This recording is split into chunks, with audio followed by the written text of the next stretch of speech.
Sonic, we need to talk. Lately, you've been punching a bit above your weight class, but let's get down to brass tacks, alright? You're supposed to be the laughingstock. You're supposed to be Sonic 06. You're supposed to be Sonic was never good. You're supposed to be the worst fan base on planet Earth. You're supposed to be Sonic Adventure 2. And yet, despite that, I'm about one more last-minute first place away from calling in sick from work so I can just play this all day. Fuck you, you bitch. So a couple days ago, Sonic Racing Crossworlds burst onto the scene. It was a game I was going to pick up on sale, but a generous benefactor decided to buy it for me at launch, so thank you so much for that. And I'm very glad that ended up being the case, because we really are in the perfect two cakes type situation now. I had so much fun with Mario Kart World when it first came out. Its mechanical innovations had me hooked from day one. And Sonic Racing Crossworlds comes out and shows us exactly what another take on the arcade racing genre can do. And not to mention we have Kirby around the corner as well. God damn, we're eating good, aren't we? I did want to talk about more of the conversation that's happening around this game at the moment, because I think it's very, very interesting to see where Sonic Racing Crossworlds can go. But first, I just want to gush about some of the things I love about this. I can do that, right? It's my channel, I'm going to do it anyway. Of course, I want to talk about the big one first, the Crossworlds. So what ends up happening in every track is that once you play one lap, the front-running player, which is excellent because it gives something the front-running player to do, gets to choose which Crossworld you're going to play the second lap of the track on. There's one that's usually predetermined, and the other one is just a random selection. You're not playing the second of 3 laps on this alternate area before finishing up back at the stage you played. Not only does it just add a lot of visual and like mechanical twists to the gameplay by having you play in a completely different zone, but what this also ends up doing is when you go back to play the final lap, sometimes in certain maps, the layout has completely changed. A good chunk of the time, they tend to be quite drastic. New hazards on the field in the case of like the Wonder Museum. There's that ice stage whose name I'm skipping at the moment, where like part of the stage is a flying section where it wasn't ordinarily. And even in the first track of the game, the E Stadium, it could be just as simple as adding a shortcut ring, where if you've got this really tiny narrow path in the chaos of the battle, you end up taking a pretty sizable shortcut. So the Crossworld gimmick is just absolutely fantastically done. And so far, having played it for a few days, I am definitely not bored of it, and I can't wait to play more. And then there's the car customization. Something in Mario Kart that I wasn't really that big on, and I'm thankfully quite glad they got rid of, is something that I've spent way too much time fucking around with in this game. From the bodies to the decals to the exact type of coloration. Even if it doesn't feel like the cars make that much of a difference stat-wise, I feel like I can create a vehicle that I can truly call my own. The only thing I do wish is that you could like name your own preset car, because you don't really get to name them.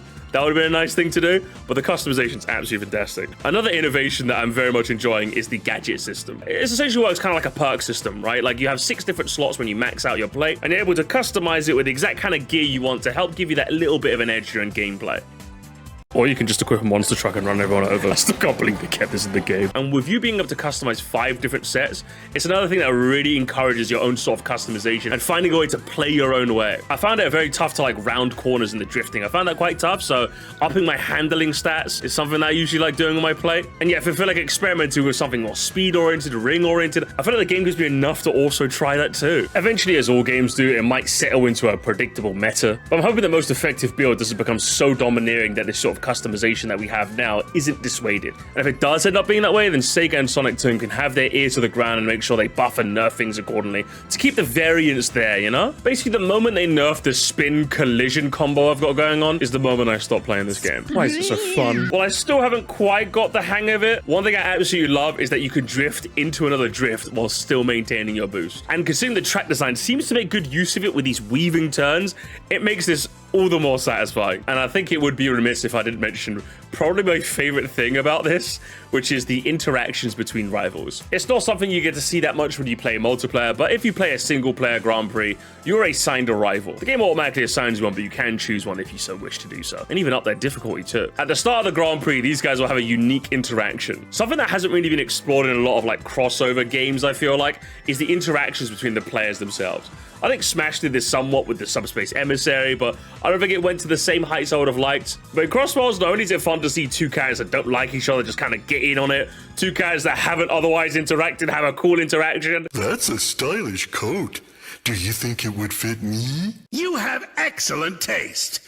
If you manage to win, I'll have one tailor-made for you. These little dialogue exchanges, while there might not be much, are honestly one of my favorite bits about the game. And they continue into the race as well. Like, for example, if you're playing as Jet and you end up hitting Sonic, sometimes they might exchange a little bit of verbal. Can't outrun that, Jet? Gotta cheat now, Sonic. And considering the Sonic series is like penchant for having a bit more attitude than your Mario, it really plays into that really, really well, and I absolutely enjoy it. Easily one of my favorite customizable things is the jukebox in the game itself. Going to the menu allows you to favorite certain tracks in the game, and you get to customize which lap you can play certain tracks on. So if there's certain aspects of the soundtrack you really love, you can get them to play on certain bits. If you're asking me, I've had a lot of fun getting my favorite final lap mixes of music, putting them in like a little playlist, and then having that play during my final lap all the time. Wow, a jukebox, and I get to customize it. But another conversation I want to have is, how does this affect Mario Kart's legacy? Because I've been seeing some really interesting conversations online. I think it best saying at the start of this conversation that Mario Kart, I would say, is probably going to win out if we're talking commercially. The Switch 2 has absolutely sold gangbusters, in no doubt thanks to the Mario Kart World Bundle. So we're talking in terms of units sold, I think Mario Kart might have Sonic beaten out here. And I say that with absolute confidence. And yet, there's just one thing I can't help but feeling. Why don't I want to play Mario Kart anymore? That's it, I'm changing sides. I'm a Sonic guy now. I'm done with the Mario Kart community. I used to like you guys, but I lived and learned. Now, don't get me wrong, this definitely seems like a classic case of, oh, we've got a shiny new toy, so we don't want to play with the old one. But trust me, it's different, and I can prove it with a very subjective case study. Now, when it comes to the case of things being branded as a games killer, I'm kind of spoiled for choice for whatever game I want to choose, but I want to choose a game that personally kind of affected me in some way, and that is XDefiant. This was a first-person shooter released by Ubisoft back in 2024. Was being a very important word there, as it got shut down just about over a year into its lifespan. But hey, a fast-paced, arcadey type shooter?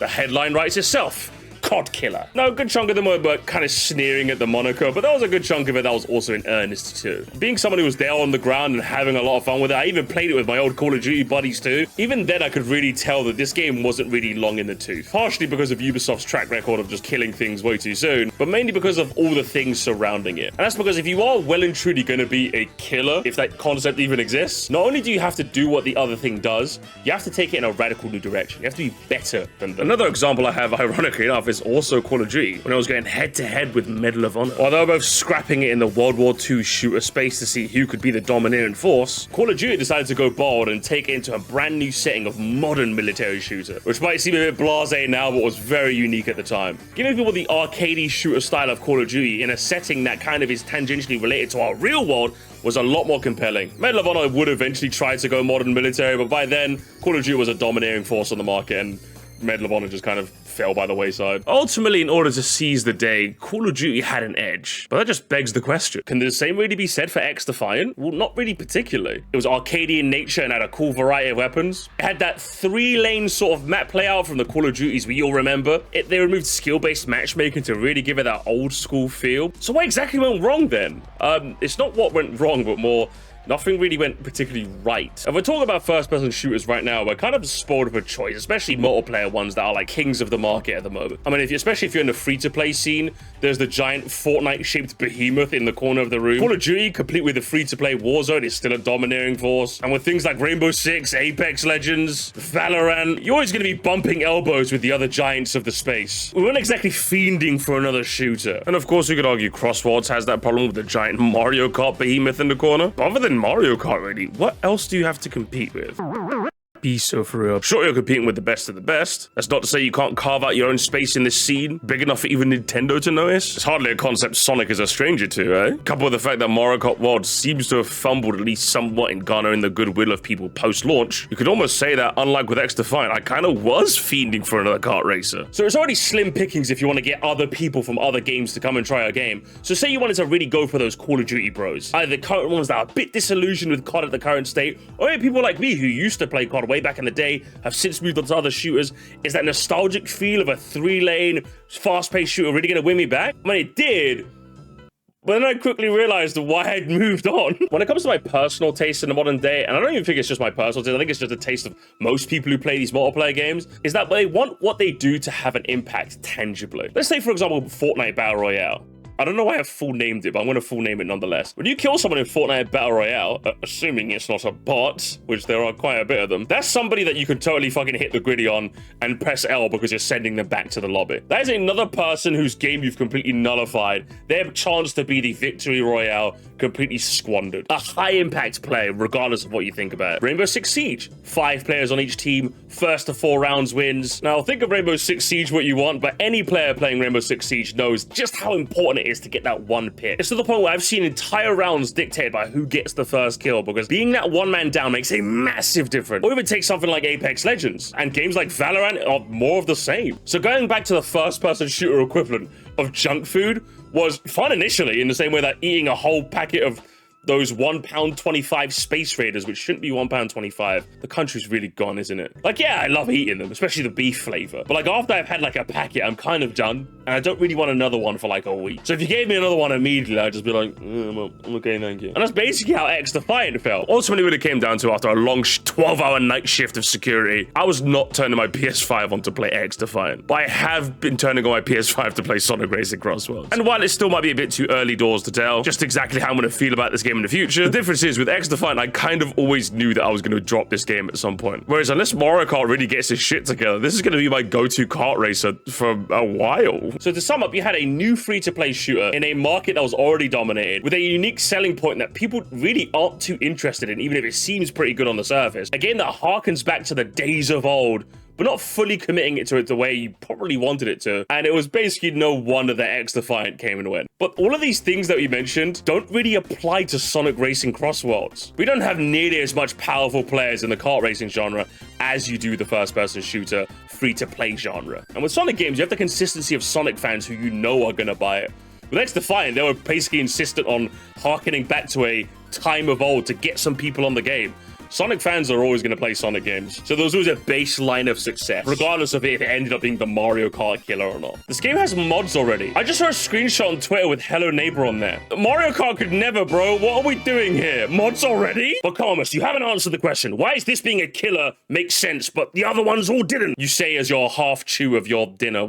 Can I have a bite? It makes you kind of hungry. Remember how I said that if you want to truly be a killer, you have to be better than a big dog on the block? There's actually something else you have to do too, and that's to take advantage of the moment, to seize the day. Call of Duty ended up being the Medal of Honor killer, not just because it went modern military, but it took advantage of the new hardware of the PS3 and Xbox 360, bringing easily accessible online gaming to the masses with an insanely addictive gameplay loop. And while Crossworlds doesn't do something unique to seize the day in terms of hardware or specs, it does seem to be taking massive advantage of the fact that Nintendo has been repeatedly shooting themselves in the foot. You have a fantastic evolution of the Mario Kart series like Mario Kart World, full of these cool parkour, wall grinding gimmicks, and yet you invent an entire track type that barely makes any use of your new mechanics. There's a lot of gripes, both minuscule and large, that just annoy everyone who's played this game. And yet with every single one of those gripes, it feels like Sonic Racing Crossworlds is just sitting there going, you okay there, stranger? I would never treat you that way. Oh, car customization? That thing they didn't want to expand on, so they got rid of? Yeah, you could just make your own carts. Make them exactly how you want them. Color and all. Give him an aura, give him a custom horn even. Oh, our jukebox doesn't have as many tunes as Mario Kart for sure, but does it let you customize them exactly where you want them? Do you want to hear Supersonic Racing on the final lap every single time you play? I'll give you that choice, don't worry about that. Oh, unlockables? You play for the Grand Prix with the rivals? Unlock a bit of Supersonic. Playing some online races too? Come on now, with each rank you progress, you end up unlocking something different for you to toy around with. Wait, Mario Kart had you using an item to get characters? In Mario Kart, whenever you make a custom lobby, you can't kick people out if they're being disruptive? Oh, Mario Kart had this big new thing where they make you drive from one track to the other. Oh, we kind of have that too, where like at the end of a lap, you kind of go into a completely different track before going back. Is it like, oh no, they make you drive through highways? Why would they do that instead of just making you play the more fun thing? Why would they do that? Why would Mario Kart treat you this way? And he's making you pay how much for the console? You don't have to worry about that, sweetheart, okay? We're available on all the platforms. And we know what a sale is. We all lost our collective mind when we saw the cow on a grind rail. And yet you play the game and you realize going on all the cool grind rails and intermissions are actually slower and you don't want to go on them. How did they fuck that up? Oh, the blooper? The item that's been in the game since fucking God knows how long? Oops, sorry. Crossworlds fixed that in an instant. I'll be real with you, Sonic Chuds. I, as a Mario Kart guy, could forgive all of it. I could genuinely forgive all of it if they told us what was going to be post-launch. And yet 3 months in, they have said absolutely nothing. Sonic Racing Crossworlds, on the other hand, the fact that they've shown that they're going to consistently support this game, at least for the next year, coupled with the various festivals and online events that are going to happen, it makes this just a much more exciting prospect to play. Because yes, Nintendo is a company that dances to their own beat. I understand it. It's one of the reasons we love them so much. But in the year of our current day, I think it's fair for us as consumers to just want to know, hey, do you have any plans for this game in the future? Now, don't get me wrong, while it's annoying that people just assume this with every fucking game on planet Earth, like I saw a tweet the other day where someone was like, why is Pizza Tower dead? My brother in Christ, the game just came out. That's kind of it, you know? And while that's definitely funny to laugh at, and you should always point and laugh at people that do this, when it comes to multiplayer games that are expected to last a good couple of years, because yeah, I'm guaranteed to have my fun now, as I have for the last 3 months of playing it, but is there anything gonna happen in the future? Like, there was a 5-year gap between Mario Kart 8 Deluxe coming out for the Switch and them showcasing the booster course pass, and Lord knows I was barely playing the game during that time. I was not hankering to get into any lobbies when Mario Kart 8 was that dead, and it's just really refreshing to know that Sonic Racing Crossworlds is gonna have stuff now and on the horizon. Hey, listen, if you got no fucking plans for the future, just tell us. It will stop all the speculation. I'm fine with it. Oh, you won't because the shareholders wouldn't like that? Lie to me then. Lie to my face. Tell me there's going to be a post-launch support and then give us nothing for 7 years. At least then I'll feel something. I feel the same way I felt when I saw someone playing Sonic Racing Crossworlds as Sackboy. They've got mods for Sackboy. Nintendo, the Sackboy bros have been satisfied. Your game might be dead unless you do something. Do something! So, Killer, don't think so. But a genuine competitor that can really muscle in on Mario Kart's territory if Nintendo don't do something? I would say that's absolutely fair to say. I genuinely can't blame people for saying this is going to be the killer. It's still wrong, but at least they're onto something. When people say X-Defiant is the COD killer, bro is onto nothing. When people say that Power World is the Pokemon killer, you are onto nothing.